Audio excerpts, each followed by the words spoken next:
क्या दोस्तों आपको पता है हाल ही में कौशलाचार्य पुरस्कार 2021 किसने प्रदान किए? हमारे प्रधानमंत्री श्री का जन्मदिवस भारतीय जनता पार्टी ने किस दिवस के रूप में मनाया? भारत किस देश के साथ मिलकर सूर्य किरण नामक एक संयुक्त सैन्य अभ्यास आयोजित करेगा? ऐसे ही 13 बड़ी खबरों को कवर करते हुए हमने आज का बोले तो 19 सितंबर 2021 का करंट अफेयर का वीडियो तैयार किया है। क्वालिटी की दृष्टि से बेस्ट है यह वीडियो, आप लास्ट तक देखें। लास्ट में मैं आपसे एक क्वेश्चन पूछूंगा जिसका आंसर आपको नीचे कमेंट बॉक्स में देना है। और अभी तक आपने हमारी जीके 2020 चैनल को सब्सक्राइब नहीं किया है तो सब्सक्राइब कीजिए, पास में जो बेल आइकन है उसे भी प्रेस कर दीजिए, क्योंकि आने वाले हर एक वीडियो की अपडेट आपको सबसे पहले मिले। चलिए बिना वक्त गंवाए स्टार्ट करते हैं पहले क्वेश्चन से। पहला क्वेश्चन, अमित शाह ने किस राज्य में उज्ज्वला योजना के दूसरे चरण का शुभारंभ किया? हमारे देश के वर्तमान गृह मंत्री श्री अमित शाह ने मध्य प्रदेश राज्य में उज्ज्वला योजना के दूसरे चरण का शुभारंभ किया, यानी कि इस क्वेश्चन का सही आंसर है मध्य प्रदेश। केंद्रीय गृह मंत्री अमित शाह ने मध्य प्रदेश की एक दिवसीय यात्रा के दौरान उज्ज्वला योजना के दूसरे चरण का शुभारंभ किया। इमेज में आप देख सकते हैं। और प्रधानमंत्री श्री नरेंद्र मोदी जी ने इस वर्ष यानी कि 2021 के वर्ष में ही 10 अगस्त को उज्ज्वला रसोई गैस योजना के दूसरे चरण की शुरुआत की थी। और तब भी मैंने आपको बताया था 10 अगस्त को उज्ज्वला रसोई गैस योजना के दूसरे चरण की शुरुआत किसने की थी? हमारे देश के प्रधानमंत्री श्री ने। उज्ज्वला 2.0 का लक्ष्य क्या है? योजना के दूसरे चरण में देश में 1 करोड़ से अधिक लाभार्थियों को चूल्हे के धुएं से छुटकारा दिलाना है। और उज्ज्वला 2.0 के तहत प्रवासी श्रमिक भी अपने निवास के पते के प्रमाण जैसे दस्तावेजों के बिना भी स्व घोषणा के आधार पर निःशुल्क रसोई गैस कनेक्शन ले सकते हैं। और उज्ज्वला 2.0 में लाभार्थियों को गैस चूल्हा मुफ्त में दिया जा रहा है। और इस योजना के तहत 800 रुपये से अधिक मूल्य का पहला गैस सिलेंडर भी निःशुल्क दिया जा रहा है। तो आपने अभी तक यह गैस कनेक्शन नहीं लिया है तो इस योजना का लाभ उठाइए। दूसरा क्वेश्चन, हाल ही में मेहमत गुफा की आधिकारिक लंबाई कितनी मील तक बढ़ा दी गई है? इमेज में आप देख सकते हैं। सुर्खियों में रही यह मेहमत गुफा की आधिकारिक लंबाई तकरीबन 420 मील तक बढ़ा दी गई है, यानी कि इस क्वेश्चन का सही आंसर है 420 मील। लेकिन यह मेहमत गुफाएं किस देश में स्थित है वो भी तो एक क्वेश्चन बन सकता है। यह संयुक्त राज्य अमेरिका के केंटकी राज्य में स्थित है। केंटकी राज्य में स्थित मेहमत केव नेशनल पार्क में प्राकृतिक गुफाओं और भूमिगत मार्गों का विश्व का सबसे बड़ा नेटवर्क है। इमेज में आप देख सकते हैं जो चूना पत्थर संरचनाओं के विशिष्ट उदाहरण है। चूना पत्थर संरचनाओं को कार्स्ट स्थलाकृति भी कहते हैं। और यह एक विश्व धरोहर स्थल है।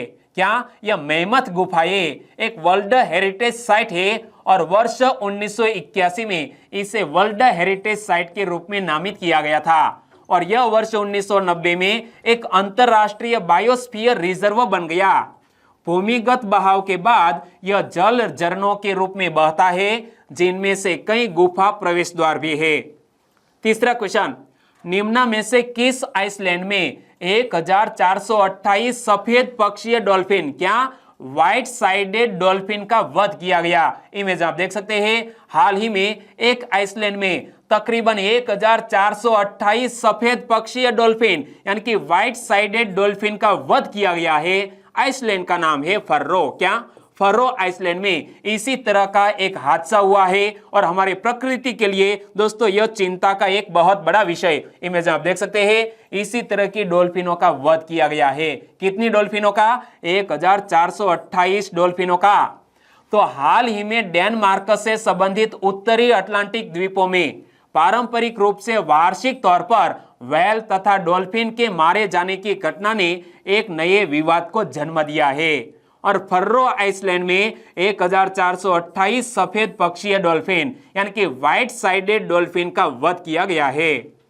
और व्हाइट साइडेड डॉल्फिन की बात करें तो व्हाइट साइडेड डॉल्फिन का साइंटिफिक नेम क्या है? नाम थोड़ा डिफिकल्ट है। नाम है लेजेनोराइनचस एक्यूटस, क्या नाम है, लेजेनोराइनचस एक्यूटस, यह व्हाइट साइडेड डॉल्फिन का साइंटिफिक नेम है। और यहां 3 शब्द है, कौन कौन से 3 शब्द, लेजेनोस, राइनचस और एक्यूटस। तो इसका मीनिंग क्या होता है, देखो उनका वैज्ञानिक नाम ग्रीक शब्द लेजेनोस जिसका अर्थ है बोतल, राइनचस जिसका अर्थ है थूथन या नाक, और लैटिन शब्द एक्यूटस जिसका अर्थ है तेज या नुकीला, और यह उनके तेज नुकीले पृष्ठीय पंखों का उल्लेख करता है। तो यह तीनों शब्दों को मिलकर यह नाम बना है। और अटलांटिक व्हाइट साइडेड डॉल्फिन दक्षिणी ग्रीनलैंड से मैसाचुसेट्स तक और ब्रिटिश द्वीपों से पश्चिमी नॉर्वे तक उत्तरी अटलांटिक महासागर के ठंडे समशीतोष्ण और उपनगरीय जल में पाई जाती है। तो यह दोस्तों डॉल्फिन कहां पर पाई जाती है वो भी आपको याद रख लेना चाहिए कि अटलांटिक व्हाइट साइडेड डॉल्फिन दक्षिणी ग्रीनलैंड से मैसाचुसेट्स तक और ब्रिटिश द्वीपों से पश्चिमी नॉर्वे तक उत्तरी अटलांटिक महासागर के ठंडे समशीतोष्ण और उपनगरीय जल में पाई जाती है। चौथा question, e office Hindi portal का शुभारंभ किसने किया? हाल ही में ई ऑफिस हिंदी पोर्टल का शुभारंभ किया है शशि शेखर वेम्पति ने, यानी कि इस क्वेश्चन का सही आंसर है शशि शेखर वेम्पति। इमेज आप देख सकते हैं, वो कौन है? वो हमारे प्रसार भारती के मुख्य कार्यकारी अधिकारी है। क्या? प्रसार भारती के सीईओ है शशि शेखर वेम्पति। और शशि शेखर वेम्पति ने नई दिल्ली में एक समारोह में कर्मचारियों के दैनिक कार्य में उपयोग के लिए यह ई ऑफिस हिंदी पोर्टल का शुभारंभ किया है। और यहां एक शब्द आया ई ऑफिस। ई ऑफिस क्या होता है?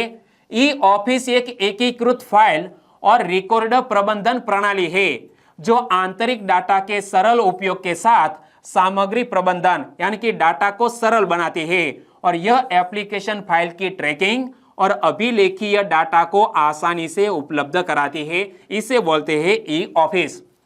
पांचवा क्वेश्चन, 1500 मीटर दौड़ में एक नया राष्ट्रीय रिकॉर्ड किसने बनाया है? 4 ऑप्शन आपकी स्क्रीन पर है, बताइए। यह 1500 मीटर दौड़ में एक नया राष्ट्रीय रिकॉर्ड किसने बनाया है? राष्ट्रीय रिकॉर्ड बनाया है हरमिलन कौर बैन्स ने, यानी कि इस क्वेश्चन का सही आंसर है हरमिलन कौर बैन्स। किसका रिकॉर्ड तोड़ा है? सुनीता रानी का रिकॉर्ड तोड़ दिया है। और इमेज में आप देख सकते हैं, नाम मत भूलिएगा, नाम क्या है? हरमिलन कौर बैन्स। पंजाब की रहने वाली है।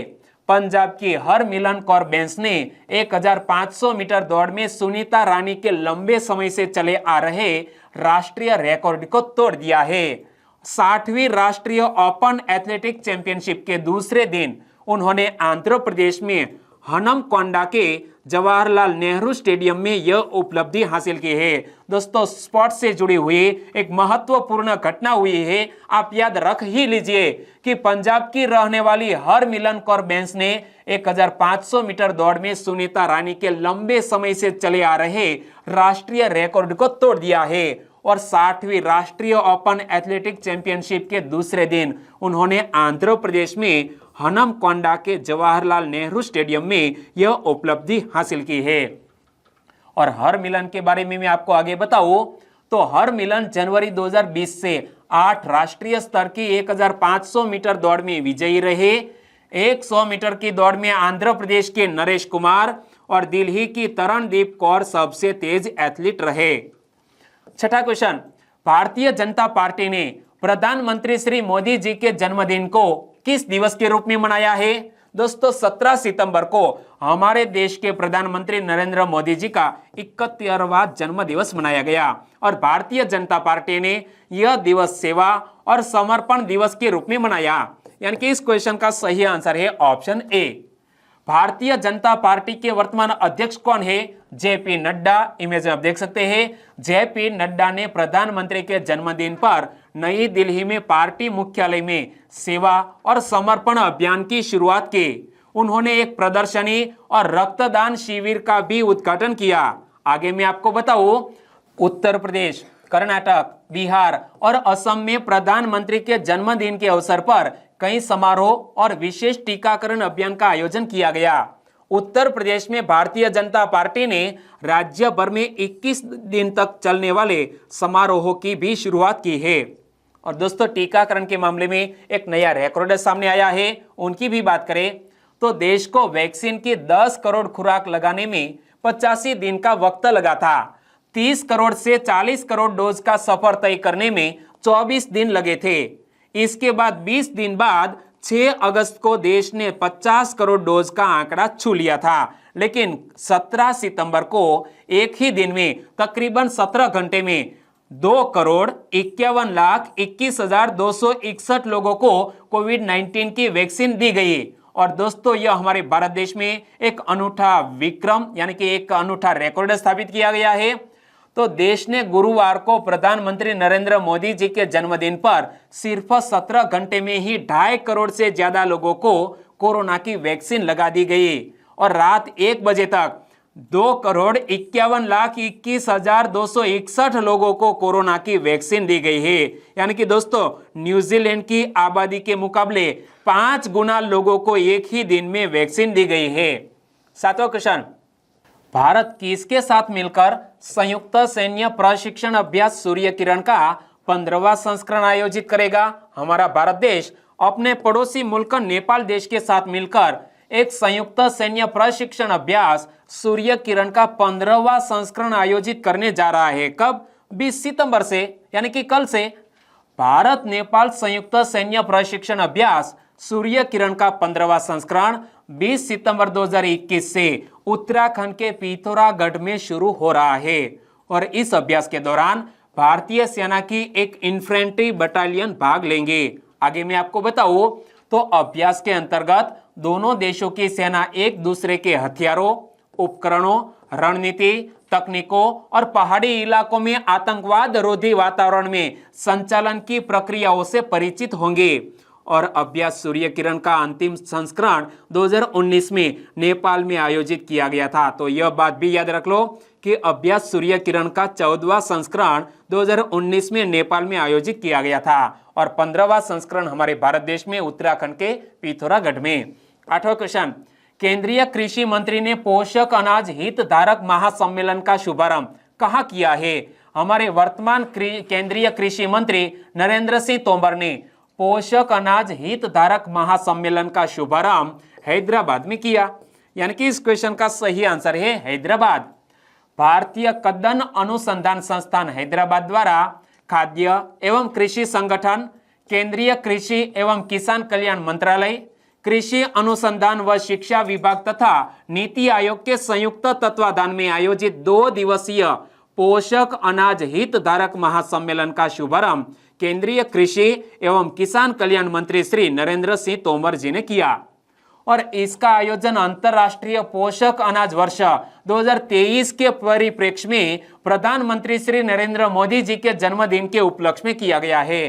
तो यहाँ हमें याद रख लेना है कि वर्ष 2023 का वर्ष किस वर्ष के रूप में मनाया जा रहा है? अंतर्राष्ट्रीय पोषक अनाज वर्ष के रूप में मनाया जा रहा है। और स्वामी विवेकानंद जी ने कहा था कि 21वीं सदी भारत की सदी होगी और जिसका जिक्र हमारे देश के प्रधानमंत्री श्री ने अपने भाषण में भी किया। 9वां क्वेश्चन, विश्व रोगी सुरक्षा दिवस कब मनाया गया? प्रति वर्ष वर्ल्ड पेशेंट सेफ्टी डे मनाया जाता है 17 सितंबर को। यानी कि 17 सितंबर को यह विश्व रोगी सुरक्षा दिवस वर्ल्ड पेशेंट सेफ्टी डे मनाया गया। और हमारे केंद्रीय स्वास्थ्य एवं परिवार कल्याण मंत्री कौन है? श्री मनसुख मांडविया जी। इमेज आप देख सकते हैं। मनसुख मांडविया जी ने केंद्रीय स्वास्थ्य एवं परिवार कल्याण राज्य मंत्री डॉक्टर भारती प्रवीण पवार की उपस्थिति में विश्व रोगी दिवस समारोह की अध्यक्षता की। और यह महत्वपूर्ण दिवस की एक थीम भी तय की गई थी। तो इस साल की थीम क्या रखी गई थी? सुरक्षित मातृत्व एवं नवजात देखभाल। क्या? सुरक्षित मातृत्व एवं नवजात देखभाल वर्ल्ड पेशेंट सेफ्टी डे 2021 की थीम रखी गई थी। तो देखो, विश्व रोगी सुरक्षा दिवस के आयोजन के साथ भारत में 11 सितंबर से लेकर 17 सितंबर 2021 के दौरान मनाए गए रोगी सुरक्षा सप्ताह का समापन हुआ। तो यहां से एक और क्वेश्चन भी बन सकता है कि 11 सितंबर से लेकर 17 सितंबर 2021 के दौरान हमारे भारत ने कौन सा सप्ताह मनाया? रोगी सुरक्षा सप्ताह मनाया। और विश्व रोगी सुरक्षा दिवस की इस साल की थीम सुरक्षित मातृत्व एवं नवजात देखभाल रखी गई है। 10वां क्वेश्चन, कौशलाचार्य पुरस्कार 2021 किसने प्रदान किए? हाल ही में कौशलाचार्य पुरस्कार 2021 प्रदान किए हैं श्री धर्मेंद्र प्रधान जी ने। यानी कि इस क्वेश्चन का सही आंसर है धर्मेंद्र प्रधान। इमेज में आप देख सकते हैं वो हमारे किस मंत्रालय के मंत्री है? हमारे केंद्रीय शिक्षा मंत्री और कौशल विकास मंत्री है श्री धर्मेंद्र प्रधान। श्री धर्मेंद्र प्रधान ने 41 कौशल प्रशिक्षकों को कौशल पारिस्थितिकी तंत्र में उनके अनुकरणीय योगदान के लिए कौशलाचार्य पुरस्कार 2021 वस्तुतः प्रदान किए। ये 41 प्रशिक्षक प्रशिक्षण महानिदेशालय, अप्रेंटिसशिप, प्रधानमंत्री कौशल विकास योजना, जन शिक्षण संस्थान और उद्यमिता की स्किल इंडिया योजना की कई पहलों और प्रशिक्षण कार्यक्रमों में से है। 11वां क्वेश्चन, भारत कब तक ड्रोन निर्माण के क्षेत्र में एक ग्लोबल हब के रूप में उभरेगा? हमारी केंद्र सरकार ने एक लक्ष्य तय किया है कि हमारा भारत देश 2030 तक ड्रोन निर्माण के क्षेत्र में एक ग्लोबल हब के रूप में उभरेगा। यानी कि इस क्वेश्चन का सही आंसर है 2030। केंद्र सरकार ने ड्रोन और उसके कंपोनेंट निर्माण के लिए PLI स्कीम को मंजूरी दे दी है और इसके बाद नागरिक उड्डयन मंत्री श्री ज्योतिरादित्य सिंधिया ने PLI स्कीम को लागू कर दिया है। और PLI का मतलब क्या होता है? Production linked incentive. क्या? PLI का मतलब होता है production linked incentive. PLI scheme के तहत अगले 3 साल में 120 करोड़ रुपए इंसेंटिव के रूप में दिए जाएंगे और ये रकम इस वक्त मौजूदा ड्रोन सेक्टर के कुल आकार का 2 गुना है। एक अनुमान के मुताबिक अगले 3 सालों में ड्रोन निर्माण के क्षेत्र में 5,000 करोड़ रुपए का इन्वेस्टमेंट हो सकता है और इससे बाजार में 10,000 की संख्या में सीधे रोजगार का सृजन होगा। और मंत्रालय के अनुसार भारत 2030 तक ड्रोन निर्माण के क्षेत्र में एक ग्लोबल हब के रूप में उभरेगा। 2030-24 तक ड्रोन इंडस्ट्रीज 900 करोड़ रुपए तक की हो सकती है। 12वां क्वेश्चन, प्रदूषण नियंत्रण उत्कृष्टता पुरस्कार 2021 किस कंपनी की एक खदान ने जीता है? यह प्रदूषण नियंत्रण उत्कृष्टता पुरस्कार 2021 नाल्को की एक खदान ने जीता। यानी कि इस क्वेश्चन का सही आंसर है नाल्को। केंद्रीय कोयला, खान और संसदीय कार्य मंत्री श्री प्रहलाद जोशी ने ओडिशा राज्य प्रदूषण नियंत्रण बोर्ड के प्रतिष्ठित प्रदूषण नियंत्रण उत्कृष्टता पुरस्कार 2021 जीतने पर खान मंत्रालय के अंतर्गत कार्य करने वाली सार्वजनिक कंपनी नेशनल एल्यूमिनियम लिमिटेड यानी कि नाल्को की पंचपटमाली बॉक्साइट खदान को बधाई दी है। तो दोस्तों इस खदान का नाम क्या है?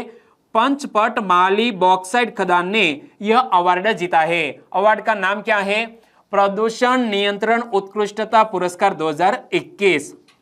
और भुवनेश्वर स्थित राज्य प्रदूषण नियंत्रण बोर्ड में आयोजित एक समारोह में ओडिशा सरकार में वन एवं पर्यावरण तथा संसदीय कार्य मंत्री श्री विक्रम केसरी अरुखा ने प्रभावी प्रदूषण नियंत्रण उपायों और उन्नत पर्यावरण प्रबंधन प्रणाली के लिए नेशनल एल्यूमिनियम कंपनी लिमिटेड यानी कि नाल्को की खदान टीम को यह पुरस्कार प्रदान किया।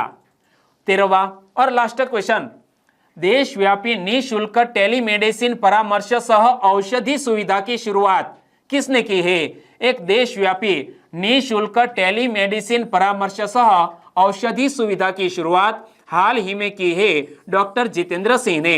यानी कि इस क्वेश्चन का सही आंसर है डॉक्टर जितेंद्र सिंह। इमेज में आप देख सकते हैं केंद्रीय विज्ञान एवं प्रौद्योगिकी राज्य मंत्री स्वतंत्र प्रभार, राज्य मंत्री स्वतंत्र प्रभार पृथ्वी विज्ञान, PMO, कार्मिक लोक शिकायत पेंशन परमाणु ऊर्जा और अंतरिक्ष राज्य मंत्री ऐसे डॉक्टर जितेंद्र सिंह ने प्रधानमंत्री श्री नरेंद्र मोदी जी के जन्मदिवस के अवसर पर देशव्यापी निःशुल्क टेलीमेडिसिन परामर्श सह औषधि सुविधा की शुरुआत की है, जो अपने आप में एक अनूठा कार्यक्रम है। और ई संजीवनी जैसी टेलीमेडिसिन सेवाएं प्राथमिक स्वास्थ्य क्षेत्र में एक मेटा लेयर की तरह है, जिससे कि भारत की संपूर्ण स्वास्थ्य देखभाल प्रणाली को अपग्रेड करने में सहायता प्राप्त होती है। और अब बात करते हैं लास्ट वीडियो के क्वेश्चन की। लास्ट वीडियो में मैंने आपसे क्वेश्चन पूछा था, नया सफेद सोना यानी कि व्हाइट गोल्ड किसको कहा जाता है? व्हाइट गोल्ड कहा जाता है लिथियम को। यानी कि इस क्वेश्चन का सही आंसर था लिथियम। लगभग सभी दोस्तों ने बिल्कुल सही जिक्र किया है। इनमें से कुछ फ्रेंड के नाम लेना चाहूंगा तो वो है रीटा भगोरा, SM राठौड़, दर्शित देसाई, संजय बल्लाई, परेश वाढेल, सतिंदर निर्मल, राजवीर कनोजे, सोलंकी हरेश। इन सभी दोस्तों ने बिल्कुल सही जिक्र किया है। FA कुरैशी, किंजल चावड़ा, पटेल गौरव, सुभाष शर्मा, छगन चौधरी, प्रहलाद फतेपरा, आदित्य यादव, अंकुर वालंद, इन सभी दोस्तों का आंसर बिल्कुल सही है लिथियम। हमारे और भी सब्सक्राइबर फ्रेंड है वो है हिरल पटेल, विनेश कोहली, सुमित्रा परमार, अलका वसावा, काजी यूनुस, नीलेश पाटनवाड़िया, निक चौधरी और सांकट प्रवीण। सभी दोस्तों को बहुत बहुत धन्यवाद। और दोस्तों आज की वीडियो का क्वेश्चन ए रहा स्क्रीन पर। विराट कोहली ने क्रिकेट के किस फॉर्मेट की कप्तानी छोड़ने की घोषणा की है? यहाँ क्रिकेट के कुछ फॉर्मेट आपको ऑप्शन के रूप में दिए गए हैं, तो बताइए विराट कोहली ने क्रिकेट के किस फॉर्मेट की कप्तानी छोड़ने की घोषणा की? सिंपल सा क्वेश्चन है, आंसर लिखिए नीचे कमेंट बॉक्स में। और वीडियो वाकई में आपको अच्छा लगा, हेल्पफुल लगा तो आपके दोस्तों को फेसबुक, व्हाट्सएप या टेलीग्राम के जरिए इस वीडियो की लिंक शेयर करना मत भूलिएगा। बस छोटी सी उम्मीद के साथ वीडियो खत्म करते हैं, फिर मिलेंगे नए करंट अफेयर वीडियो के साथ। तब तक के लिए टेक केयर एंड जय हिंद।